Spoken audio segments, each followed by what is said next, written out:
अपयश झालं तर आत्महत्या, पेपर अवघड गेला तर आत्महत्या, मार्क कमी पडले तर आत्महत्या, नापास झाला तर आत्महत्या, कर्ज झालं तर आत्महत्या, लग्न जमेलं तर आत्महत्या, ती सोडून गेली कर आत्महत्या, त्यानं दगा दिला कर आत्महत्या, मुलगी झाली कर आत्महत्या, नवऱ्यानं छळलं कर आत्महत्या, बायकोनं छळलं तरी बी आत्महत्या. अरे झालं काय आत्महत्या करायला?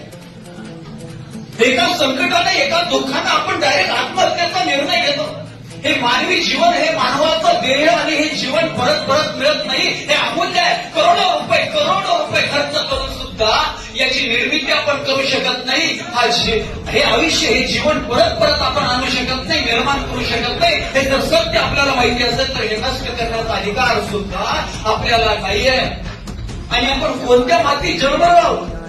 छत्रपती शिवाजी महाराज, छत्रपती संभाजी महाराजांच्या महाराष्ट्रामध्ये जगत असताना आत्महत्येचा विचार सुद्धा मनाला शिवला नाही पाहिजे.